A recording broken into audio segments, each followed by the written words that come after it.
Il-kap tal-Oppożizzjoni Simon Busuttil sejjaħ il-liġi ta' żwieġ indaqs bħala liġi delikata.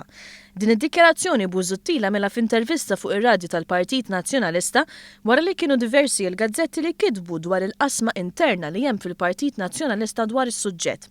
Busuttil iddikjara li se jivvota favur il-liġi qabel kien lest il-manifest elettorali u inkludiha fil-manifest iżda issa li mill-paroli għal fatti ftit sigħat qabel bdiet id-diskussjoni fil-Parlament beda juri skumdità fi kliemu. Jiena nifhem li din hija deċiżjoni delikata, speċjalment għall-Partit Nazzjonalista, speċjalment għall-votanti tal-Partit Nazzjonalista. Biex bħal donnu jgħid il-pożizzjoni li ħaqu l-Partit Nazzjonalista fl-2014 meta astjena dwar il-vot tal-Unjoni Ċivili, Busuttil ftaħar li minn dak iż-żmien law irċieva ħafna inviti ta' unjonijiet ta' koppji tal-istess sess.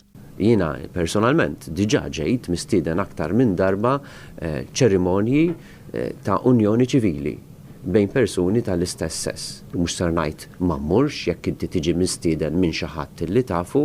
Waqt l-istess intervista Busuttil kien mistoqsi wkoll dwar il-koppja Marlin u Godfrey Farrugia u konferma li dawn ġew eletti f'isem il-Partit Nazzjonalista.